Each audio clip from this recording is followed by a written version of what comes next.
All right. Welcome back to another episode of the Brothers Gin podcast. Welcome. My name is Matt. This is my brother Nick.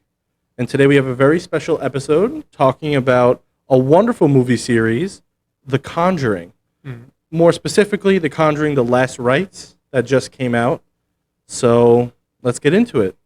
All right, this is one of my favorite movie series too. When we're talking about horror, I always go back this is more of like a comforting horror for me. I know it sounds weird, like comforting horror. No, but I understand that. Right? I get that.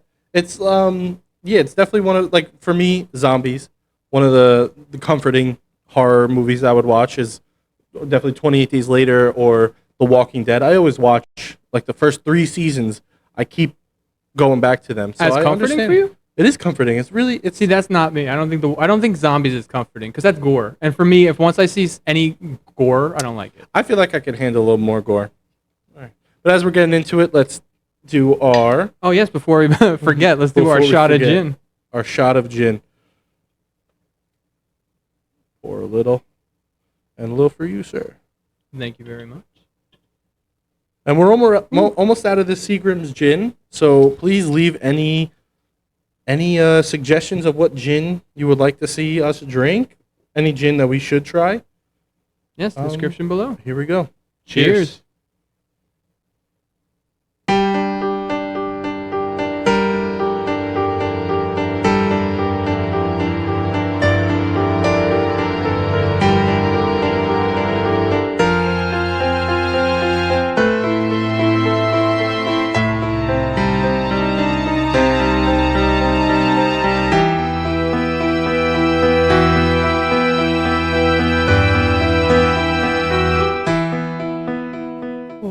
Whoa.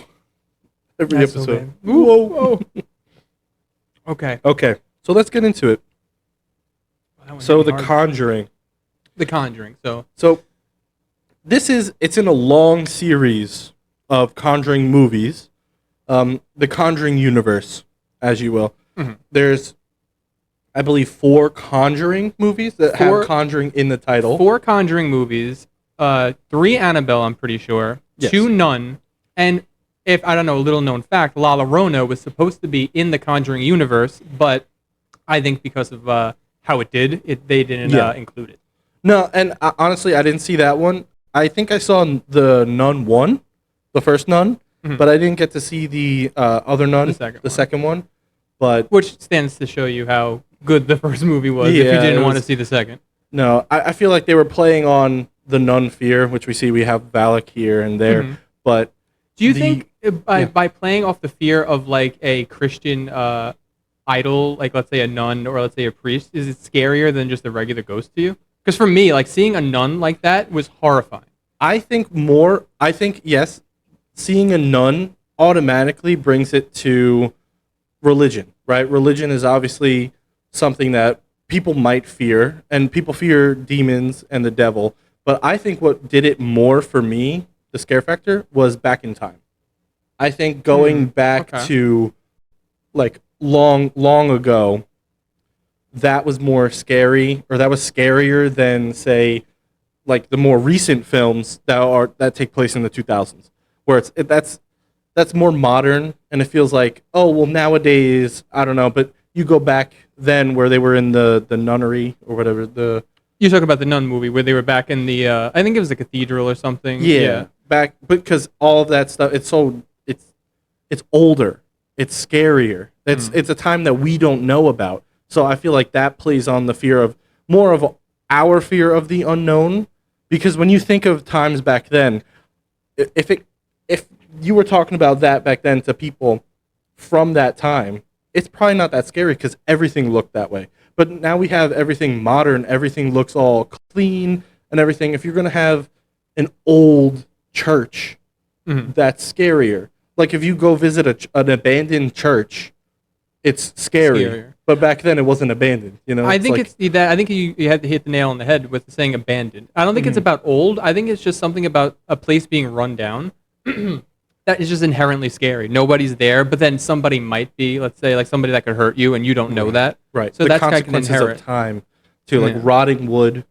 That's Yeah. inherently scary just because there's dangers in that old building. So I think, yeah, the Nun was more playing on this happened so long ago, and things were just scarier back then because we don't know what was happening back then. You know. Yeah, I feel that. First, All right. I say let's just go through because maybe a lot of people don't know of The movie. the movies in the Conjuring universe. All Because right. I pulled up chronologically because they came out all in separate orders. Because then you Kind of have like Star Wars. yeah, it's Yeah. all like they're all out of order chronologically. The Conjuring came out first, then Annabelle came out. Mm-hmm. But Annabelle Was first. was first. Like that's the first thing that they talk about. And then Annabelle Comes Home comes out. Well, that takes place even before everything. Or yeah, The Conjuring 2 came out before in 2016, but Annabelle Comes Home Well, yeah. takes place 5 years before Well, yeah. The Conjuring 2, but it came out 3 years later. Well, So that's what I was it's- like. So yeah, like you were saying, like 2018 and 2017, those like were pretty much after Annabelle, The Conjuring, and The Conjuring 2. Yeah. But they took place in the 1950s, and this says 1955. So kind of like you're saying, like those were the first ones in the story's order, kind of starting, kind of like giving you a prequel to how the demons came to be, an origin story, let's say, for the nun for the example. Have you seen all of these? I've seen all of them, like you said, except for the Nun 2 and La Llorona. Yeah, I didn't see those. So I could two. talk on all of them. And I haven't seen Annabelle in its entirety. Really, the first one? I've only watched it on TV, and I was seeing stuff because I know that was the early start of the Conjuring universe. In the That's very second first movie. scene Yeah, of the first movie is Annabelle. right.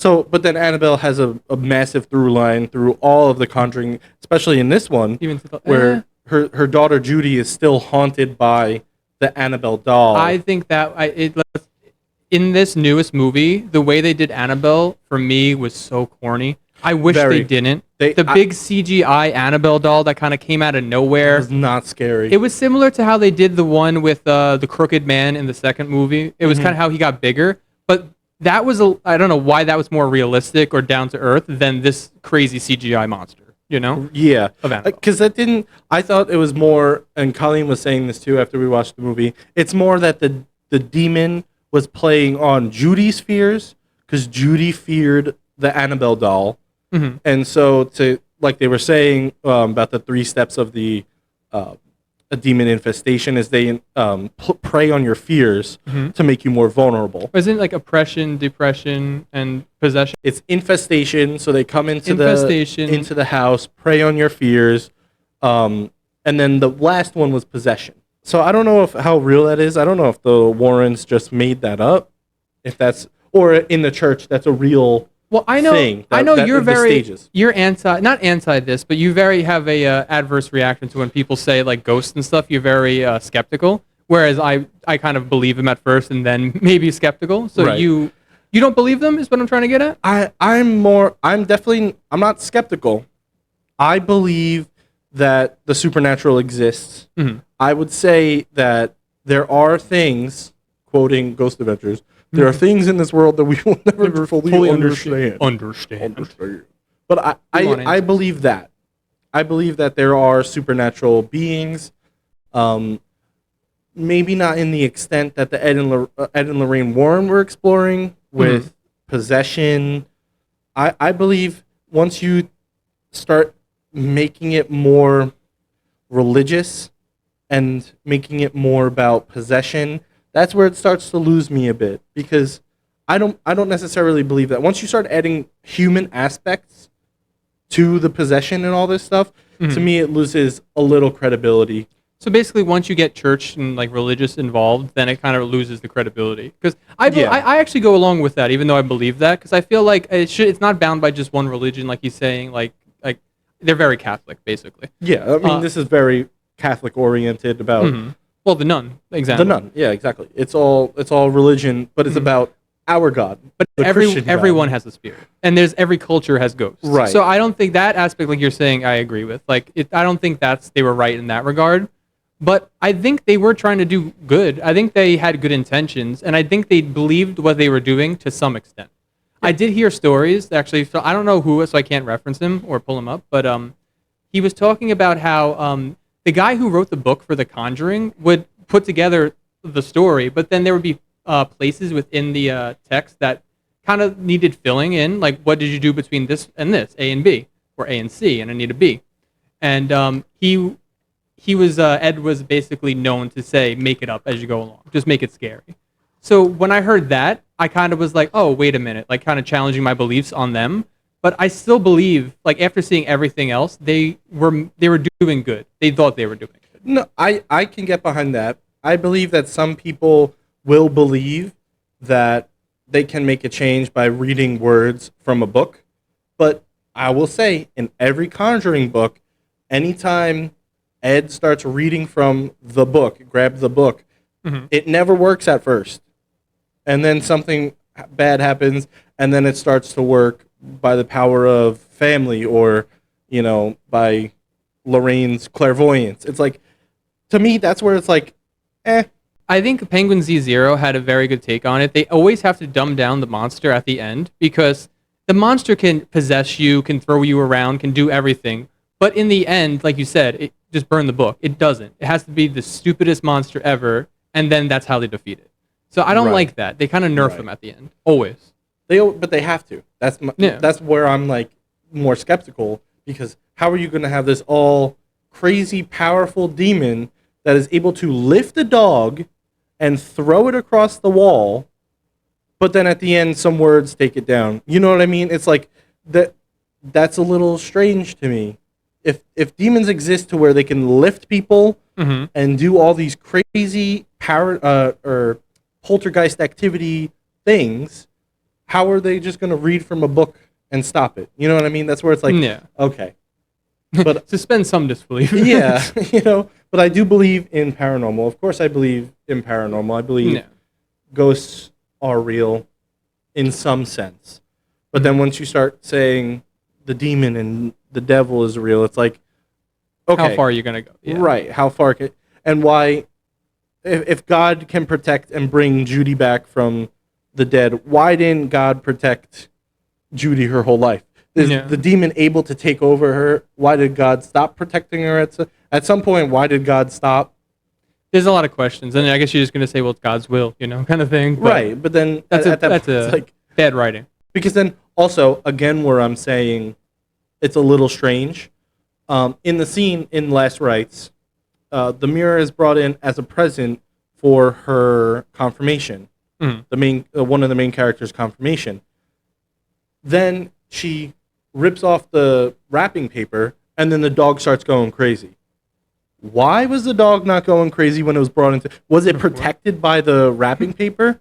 That's why isn't cinematic. The dog going crazy? It's supposed to be like, what's under there? We don't know. Rips it off, then the dog goes crazy. Like, oh, it's a right. That's supposed to play on the audience. Is like, oh, now he's so scared. The dog saw the mirror, but the mirror was in the house. Is that the room? Sorry, Colleen has something pulled up. I think that's the Ed and Lorraine Warren room. Their museum? Their museum.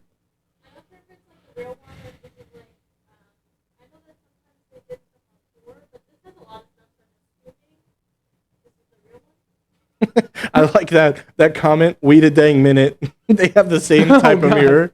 That's funny. That's really funny. Don't touch the mirror. That's really funny. Oh, and he's touching the mirror. No! Oh, that's...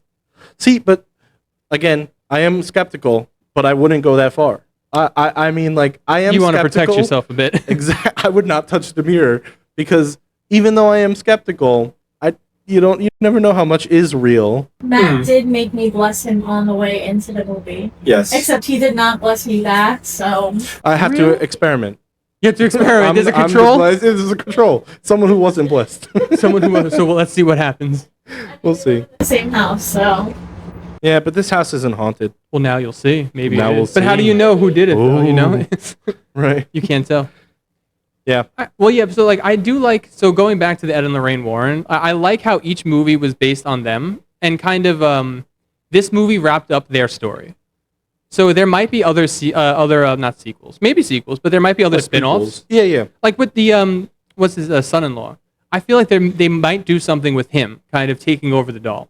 It looked like that's the way they were going to go. But then again, how much can you? Because all these say based on a true story, and that is, I don't know how much is based on the true story, because we know the Raggedy Ann doll possessed by Annabelle, we know that exists, but we don't know like if the hauntings happen. So based on a true story, as in these people said this doll is haunted, and then we're just gonna fabricate all of the haunting that actually happened, or are like, did these hauntings happen and we're making a story based on it? You know, what a part of it is based on the true? What is the true story that this is based on? You kind of want to know where they picked and where they pulled from, basically from the true story, from the not. But also, I don't think this has ever happened, and this is a classic trope in a lot of paranormal demon movies, where they will throw out an item and then it will pop back up. Oh yeah, I don't think that will ever happen. I don't think there's a one genuine case of that ever happening in real life, where it's like, I threw out the doll and the next day the doll's sitting on my front porch. It's like legitimately, that never happens. Like if you threw it out, let's say in your garbage can, you have a dog. I mean, Occam's razor says most likely the dog took it out of the garbage, put it somewhere, and then that's why it got back into the house. But if you threw it outside in your garbage the night before garbage day and it's back in the house, and that's scary. It was crushed in pieces. There's no way. I'm sorry. There's no way. It's like it's a storytelling device. Like, I don't think that anybody thinks that that happened in real life. I think people can kind of understand, like, that's just kind of a way to tell the story of that these demons are always going to come back, and that the physical item is not being thrown out. And you can't destroy it, basically. But, yeah, I mean... I think it's more of a symbolism than, like, an actual thing that happened. Why? It's a trope. But then that's an overused trope. But then why does everyone do But if that? that is just a movie trope, why did Ed and Lorraine Warren have a museum of things and not destroy them? So that is true. It's kind of like they should have just destroyed them. They wouldn't have come back. But they did say in this movie, once you destroy them, sometimes that makes things worse. So it's better to keep them. And then, okay. So again, this is where I'm like skeptical. If Ed and Lorraine Warren are able to magically contain all these items in this one room, and then, it's done, it doesn't affect anything, why can't they do that same magic word power to do that to the house?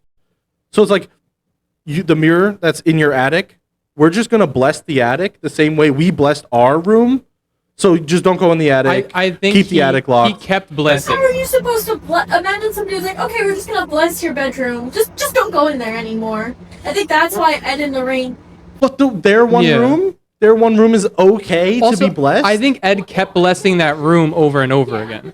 I think like they somehow trap the spirit of the demon, the whatever the entity in an item, bring that item to a room. And then it's like, okay, we can bless all of these items together and keep them secure and keep watch over them. Rather than, okay, random schmurl dad, now you need to bless the attic. Maybe he just thought the demons were going to be lonely, so they had, friends. I don't know, but I don't know. Oh, speaking about the Annabelle doll, though, yes? I wonder how that we have a drink incoming inspired by Annabelle herself. Annabelle's Curse. Oh my god! And we're drinking this in my house, right? Let me 1 second. I want to read what's in it before we toast and drink it. Whoa, that smells good. Annabelle's Curse is a shaken cocktail of coconut and vanilla with rum, amaretto, and cherry syrup. Ooh. It's the amaretto. I'm not going to make a face for this one. No, definitely not. Well, maybe I will. Cheers.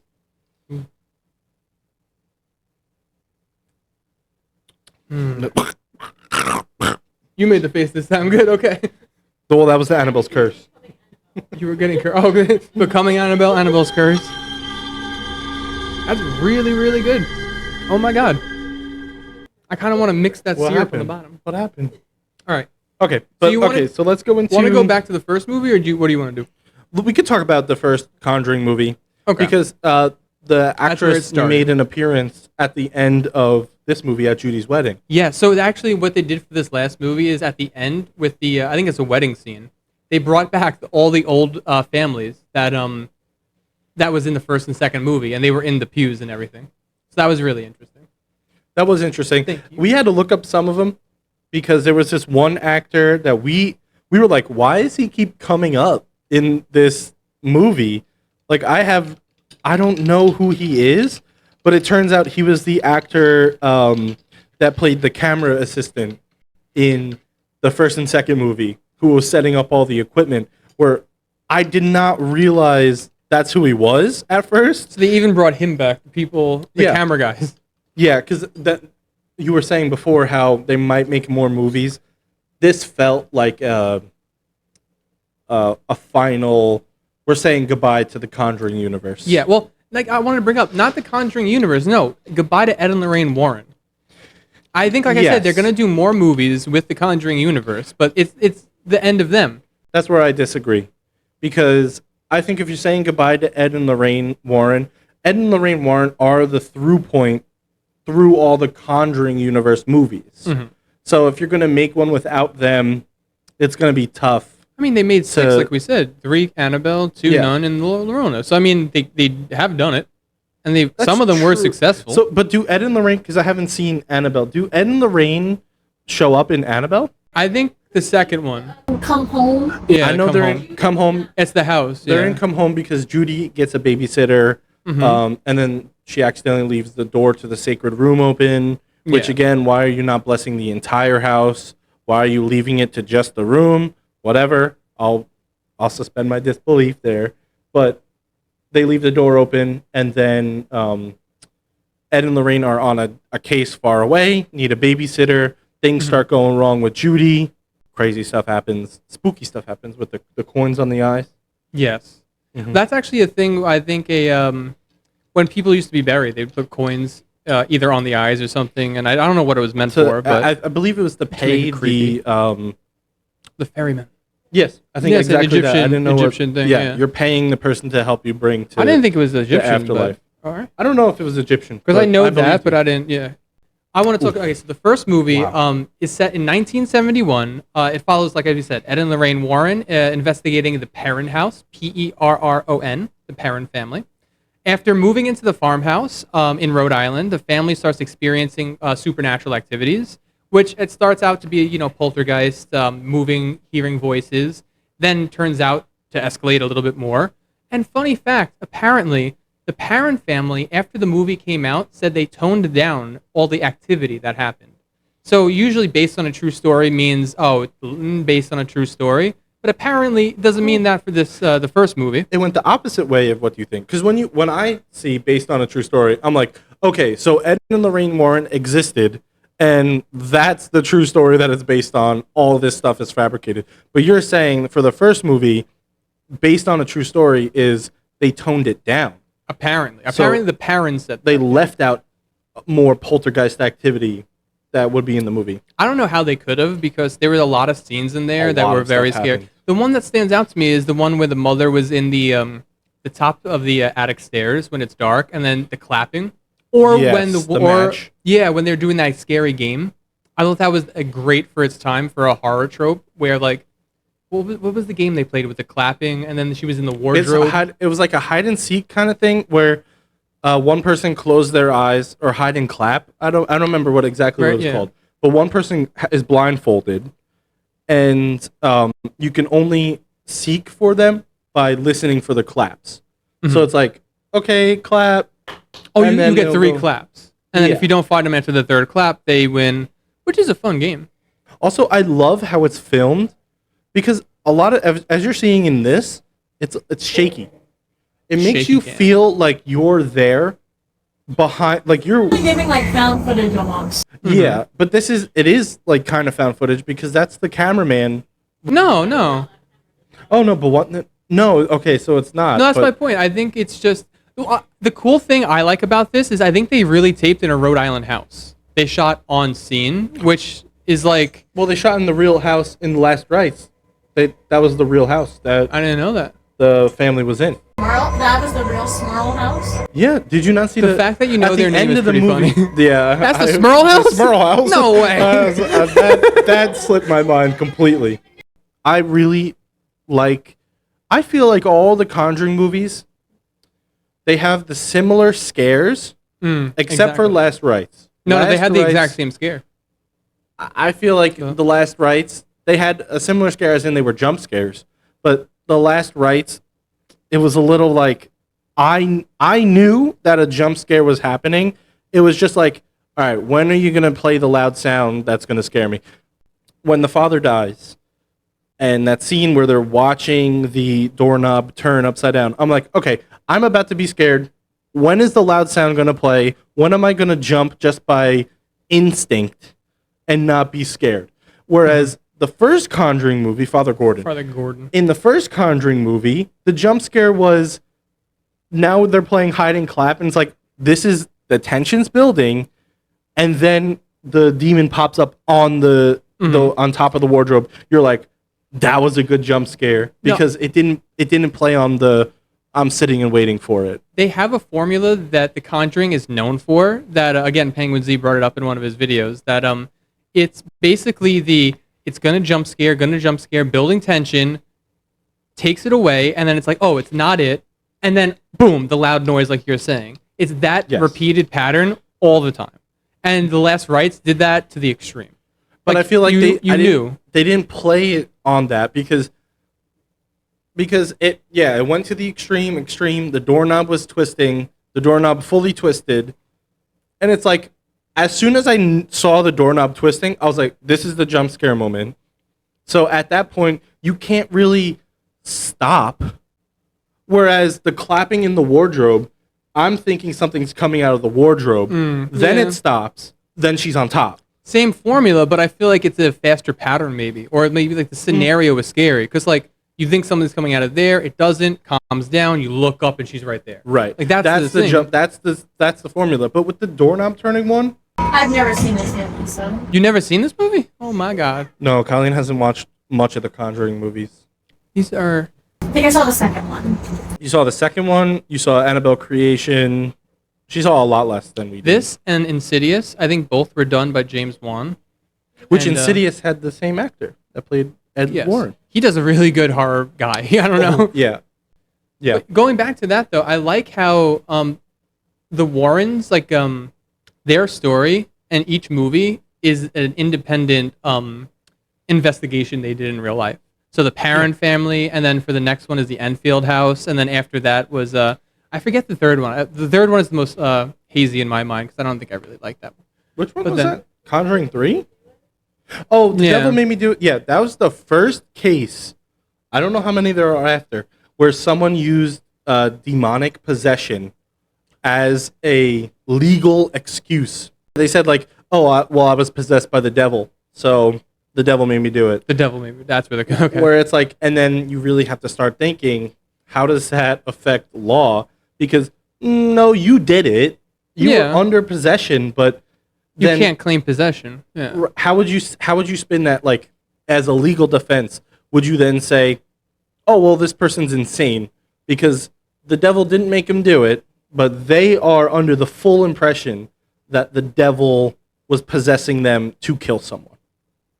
They had no recollection of doing it because they were either insane or the devil truly made them, they were truly possessed. So it's like, that's weird.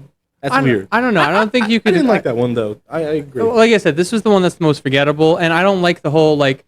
Once you bring supernatural too much into reality, when you're talking about bringing it into a court case and trying to say like, now I'm trying you basically in my mind you're making me disprove. Okay, I'm gonna be like, yes, of course you can't bring it into a court case. This isn't as real as an actual murder or anything, so of course it's fake. But I still believe in it, so I don't want to say that. You believe in that exactly. But then when those two merge, that's when you start having a predicament of like, oh well, do I really believe it that much? Like, that's where I'm like a little back where it's like, I don't believe it that much. I don't believe the devil can make you do something. I believe, again, you have free will. And if the devil is possessing you to do it, you did it. You weren't in your right state of mind. But it wasn't the devil. It was you. You did it. But that's where I'm a little back where it's like, okay, the people that are getting possessed, maybe not. I guess you could say that's where the devil tempted you. And that's why. So, like, the devil didn't do it, you did it, you're at fault, and it was just temptation. Yeah, right. It's like, but that's where you're saying like, don't bring it into court cases because No. that makes it too real for you. Where so it's like you might not necessarily believe it fully, like in the extent of a law, like a criminal case, where they murdered someone, but you would believe it in the sense that Ed and Lorraine Warren are investigating a house, they find this evidence, the church comes in, and they're all saved. But but once you bring it into more of a reality, more of like a real life situation of murder, then you're like, okay, now what do I believe? When you take blame off a real person, then that's a problem. Then I think, I mean, yeah, like you can't. Even though I believe it, I'm never gonna say someone who was possessed should get off of charges because they're possessed. Like so. Yeah, I don't know, but I do believe. Just to clarify, this was based on a real case, the trial of Arnie Cheyenne. no, they're all based on my And birthday. he was convicted of manslaughter. Did he? And he's spending time in jail. But or he died manslaughter, in jail. not murder. I think. Well, I that's guess the because same thing. it wasn't pre-planned, it wasn't premeditated. Okay. I don't know. I personally, if I'm on the jury, I'd be like, yeah, okay. This self-proclaimed demonologist is trying to tell me that the devil made him murder Where did you get your degree in demonology, sir? I made it myself. Made it myself. See the I crayon? printed it out. Yeah. I am a demonologist, Ed. I wrote it in Sharpie, so So it can't be erased. so it's permanent. But yeah, it's crazy that's a real case. But yeah, but then again, a lot of people like yourself, if you believe in possession and all of this, then you kind of have to believe in this case, and you kind of have to believe that he should be at fault, but was he really possessed? And then does possession absolve you of the sins that you're committing? I see. That's where, like, I think I could say, you changed my mind. I feel like I don't think possession's real now. Like thinking about it, it's not. But I do think that, I mean, going back to just spirits in general, I do think there is something in an afterlife. There's some spirits. Do you want a second one? We can always ask. Is there enough for a second? We have a second one. Yeah, okay I'll take a second Yeah, one. it was really good. Really good. I usually don't like coconut, but it's not that it's more cherry than coconut. More cherry? It's great. Here, please pass that to our producer, Carrie. Thank you so much. Yeah, it's really good. You guys should try making it for yourself. I would highly recommend it. Yes, link in the description below. Very sweet. Because I believe that there's some drinks that go for summer and winter kind of vibes. Okay. Like you have like a fall drink, like the one before, the apple cinnamon. That's a fall drink. That's a full drink. This reminds me of summer and fall. I was going to go total opposite. I was going to say winter. Because it has the cranberry in it, I think. What did it say? It was cherry. Cherry. Yeah, you said cherry. Cherry. Cherry. The cherry. I bought the cherry. Yeah, you did. So, but yeah, I believe it's. I guess then it could work for all seasons. It's a well-rounded drink. It's an all-year-round drink. All year, drink it. It's great. Well, because the coconut reminds me of summer. But Coconut very much like a lotion flavor, not a lotion, a sunblock. oh, now that you said that, I'm definitely getting lotion. It does taste like the smell of lotion. You meant like I'm definitely getting lotion. It's going on my shopping list. No. But yeah. So, but that's crazy that was a real case. That they for real use that as a defense. Have you seen the Amityville horror movies? I have not. Me neither. But that's based on this. So it's crazy how there's a lot of horror stuff based. But then also, before we get too off topic, the demons. I feel. What do you believe? Because then, I believe if we're categorizing all this, you have ghosts, you have demons, then you have the devil, and then you have God and angels. It's like, how is there a demon possessing all these people? Why is it not a ghost? I have a different take on it. And then in Last Rites, they said, okay, there's spirits that haunt the land that are not haunting the house, but the demon is controlling the spirits and using them to haunt the family. Well, you see the axe-wielding murderer. So he's a ghost. He's a spirit that is being controlled by a demon. The three ghosts. But how do you get a demon, and how do you get spirits, and how do you say it's the devil? Like, how do you make that Do you distinction? want my? So this is not what I believe in, obviously, but this is like maybe if I ever create a story, this is what it would be. Mhm. I think demons are spirits that have existed as a spirit for thousands of years. People who have died, maybe even as Homo sapiens, maybe even as Homo erectus. Like, the spirits of them are the demons of now. And that's why we think that... Put that on a shirt. Right? The demons of then, Right? or the spirits of then are the demons of now. Oh, nice. But I think that, because then maybe that's the point. Like, you lose your humanity after thousands of years of just... And then, obviously, everything now is different than what you've lived. So, like... Yeah. I could get behind that. Right? I could see that. And then, so now you don't need God or demon or devil. You just have everything that's normal. Like a more universal, natural... All spirits all demons are spirits, but not all spirits are demons yet. You could be. Okay. And then maybe there's also a side thing that I don't know about. Like, you don't have to be a demon. You could be brought back into the universe if you know. I don't know. But yeah, that's like my theory. Like, that's what when I say demon, I think that more than God and devil. Yeah, I could definitely get behind that. That makes a little sense. Spirits are a broad category of non-physical beings, including human souls, angels, and even more abstract spiritual entities, like souls of the dead. Or demons have a more inherent nature. They're malicious spirits. Or with Christian theology, they could be the fallen angels from God that have become corrupted and maligned and evil. So yeah, kind of similar to what you know. What I want to do as another podcast episode, which as we were driving here, Carrie, she was like, "No, that's not a good idea." Well, K-pop demon hunters. I want to do that. You didn't watch it yet? No. Such a great movie. I don't think you like it, man. Maybe I might. No, I didn't think I would like it because I was like, in reality, I don't like musicals that much. I like The Greatest Showman, for example. I like Hamilton, very good musical. But other than that, I'm not a musical guy. Have you watched Lucifer? The TV show? Yeah. Yeah, I watched a couple. I watched the seasons when it was on ABC. Their take on demons. Well, because I think the first 3 seasons were on the ABC, CW, cable, CW, and then Netflix picked it up. I think because when it was on cable or whatever the channel was, they never delved too deep into the demonic, mystical nature of it. It was always more cop show, and then there was always like the face would go crazy or whatever. On Netflix, that's when it got to a lot more magic, demon, all like the wings, and I've seen that. Spoilers: God shows up. The fallen angel. Michael shows up. Cain shows up. So it's like a lot of where's Abel? Cain killed Abel. No. Abel's been dead. Abel's been dead for a while now. He's a zombie. Right, we're going so off topic, but I don't mind it, and hopefully you guys don't mind it at home. You come along for the ride. But so you might be seeing K-pop Demon Hunters as one of our next podcasts. It's a very good movie. We'll see. If I like it, then we'll see. Or it just might be a tangent. We might talk about it, but it's not horror. It's really good about demons. No, it's not horror, and it's not good about demons. But it's also just not like anime. Well, no, it's basically. I thought it was anime. There's, I don't want to spoil it for you guys. It's Americanized anime, I would say.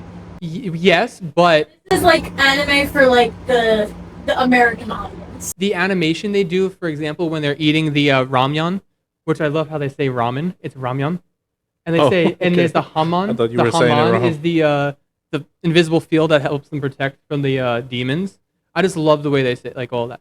But the how they eat and everything, those animations are very anime aesthetic. Okay. So I don't know how to explain it. I might like it because I'm musical, so I like music stuff. Oh, the music is great. I feel like after you watch it, you're gonna want to watch it again. It's an hour 40, so we can watch it. I have a rule. Any movie that we're watching, it has to be under 2 hours. Under 2 hours, preferably an hour 40, because after an hour 40, my brain shuts off. I'm like, nope, I can't do it. It was tough. It wasn't that tough watching the Last Rite, Conjuring Last Rites. That was 2 hours, 15 minutes, but I liked it, kept it engaged. But also, I will say, watching movies in the theater, I'm able to get more immersed, I would say. It's the environment. Because if I'm here on my couch watching it on my TV. After 2 hours, I'm like, okay, I'm done. Let's go to bed. I'm done. You know, we were just watching Les Mis. Oh, okay, I didn't actually request it, but that's like a 3-hour movie. Yeah. I was trying to find something on. He goes, put on Les Mis. I was like, you sure? He's like, yeah, I want to watch Les Mis. 10 minutes in, he's like, why are we watching this? No, more like an hour 40, and I was like, all right, I'm falling asleep. That's a 3-hour long movie. That's a long movie. It is really long, but it's a good movie. Mhm. But I mean, you It might has not like it because it's, Eddie it's Redmayne. only singing. Oh, I hate that. It's I hate only that. singing, but it has Hugh Jackman. It has Eddie Russell Redmayne. Crowe. He's my favorite. It's a Great great actor. movie. And what's her name? Stride. Anne Anne Hathaway. Hathaway. Great movie. Colleen and I, back when, and we just started now, Mhm. we had the AMC A-list. Mhm. Back then, you had 3 free movies a week. Wow. And now with the price of movies, I think it's, when we were in New York, it was $25 a month. Mhm. But now, because if you buy it, we watch it in New York and Jersey. We you have to buy. It's like $3 extra. You buy nationwide. Okay. Whereas New York, we were just in New York, so why are we spending $3 more? But $25 a month. Now we're paying $27 a month. If you watch 2 movies, you make your money up in a month. You get 4 a week. So if you go twice a month, you make your money back, Mhm. but you can see 12 movies a month. So not sponsored by AMC, but I would recommend getting it because we watched The Conjuring Last Rites for free. It's kind of worth it because Yeah. we're going to watch, we'll go watch Black Phone 2, which is about ghosts. Oh, yeah. You gotta, and I'll be the lore expert. Colleen will be the lore expert. Isn't it already out though? There's so many movies. October 14th? December 4th. So, yeah, off topic. And you know what they use a lot What? in the movies? Mostly The Conjuring, but you see it pop up in a lot of movies. So I'm wondering if that's like an inherent fear we have. The eyes. It is an inherent fear. I know, like, I was looking up these videos. I watch a lot of these videos about like animals and stuff and like history, especially. Yeah, right. And instinctually, we're afraid of those type of eyes. Because all the Conjuring movies, as you see in this picture right here, they have the white like scleras. They have the dark iris. They have like the yellow or like a neon color iris, and then like a sharp pupil. And like you see that in all of, like the demons or the scary monsters. So I don't know if that's Especially in that scene when she was in the room where Ed just painted her and he hung it on the wall and all you saw was the eyes. And then as it comes to focus, she kind of like becomes real and jumps out. That was Yeah. a great scare. And that was just based on the eyes. Like you just saw the eyes. Which movie was that one? That was The second one, yeah. yeah. But yeah, see that Where that picture, Valak was in the background. that picture is terrifying. If you ever saw that in real life, you would be peeing your pants. Type in Sea Beast.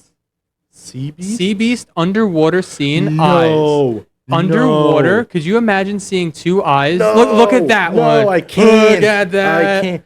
Okay, so Oh. one of my biggest fears, 2 big fears that are like genuinely fears, because you Uh-huh. know how stuff like everyone's afraid of like the dark. You're afraid of the unknown. Oh. Everyone gets a chill. Oh, no. Right? But something that physically locks me up are spiders and thalassophobia. Oh, and you're just looking it up, and you're just looking up images. Yeah, but that Oh. underwater sea beast image is especially scary because I could look at all of these, but do those eyes makes it from even the deep? scarier. Yeah. Yeah, no way. I can't. Those eyes, oh, even no. scarier. Oh no. I can't do it. Ugh. No. I get chills. I get bad.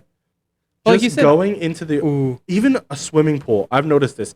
We went to Colleen's uncle's house, and he has it's like it's not a big pool, but it's a deep pool Mhm. where in the middle it goes down to 8 feet, and I'm only 6 Wow. foot tall. It's not 12 Wow. feet. There's no way. Oh, it might be 12 feet because I had to go down. I close my eyes, and I'm just trying to touch the bottom. Mhm. I know I'm in a swimming pool. As soon as I go under the water with my eyes closed and I cannot feel the bottom, and I'm kicking to try to, immediate fear, I lock up. I'm like, get me out of here. I need to swim. I need to touch the surface. I need to open my eyes. I cannot be there.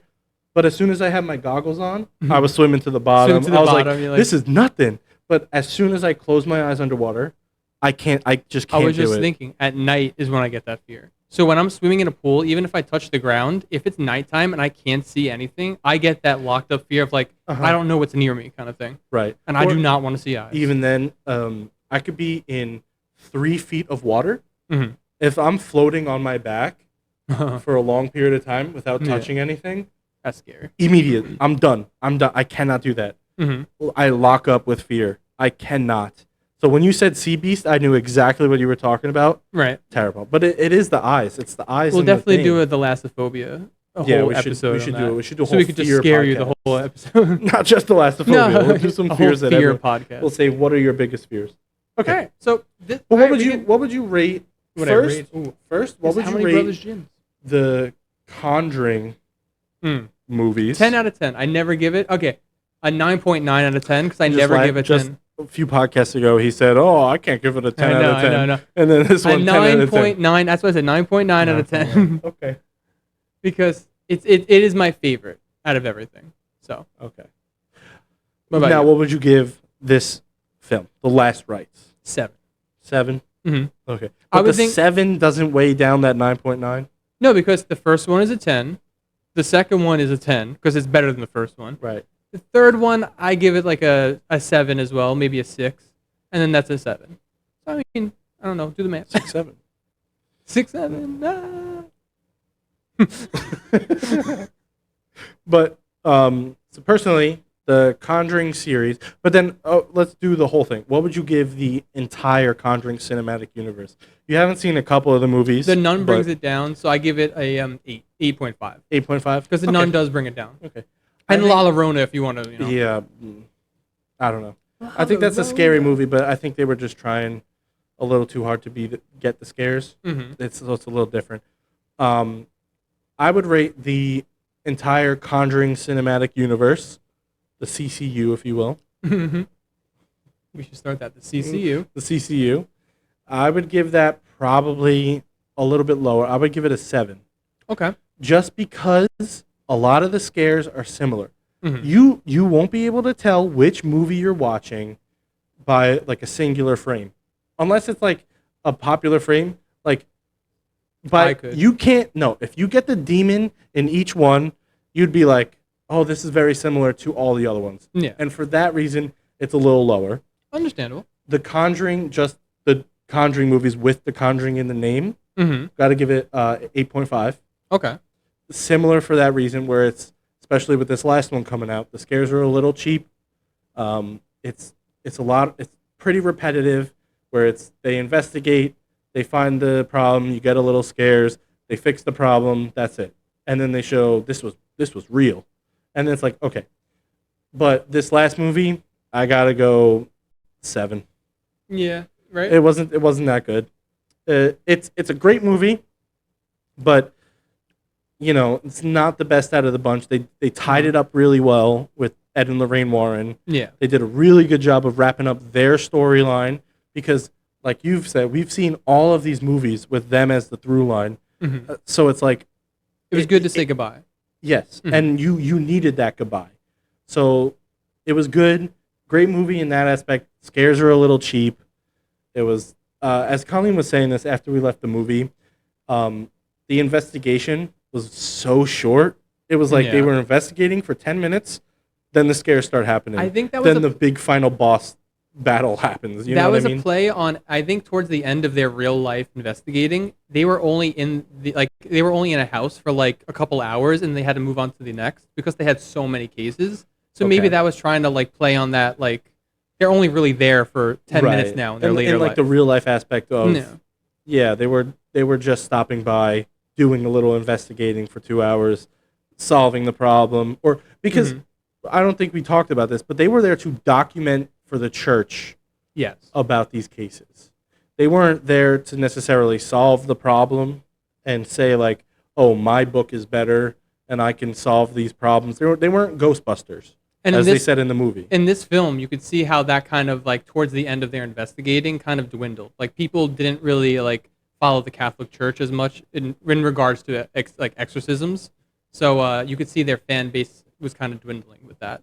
And that was kind of a cool trope in this movie of like, what do they do after the fame and, well, I guess the fortune kind of dies down? And, you know? Right.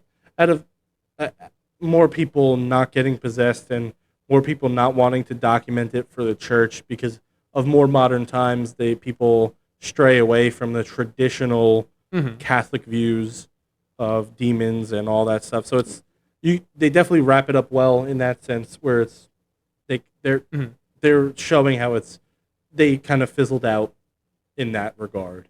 Yeah. But I really liked it. Yeah. I really liked it. I hope they do another a spin-off one with the Judy and Tony or whatever. His name is Tony. Yeah. But then again, I'm a little skeptical. If Judy and Tony didn't have many stories like Ed and Lorraine, was it even real? Like, you know what I mean? I think. Wouldn't you think the clairvoyant daughter of Lorraine would also have it?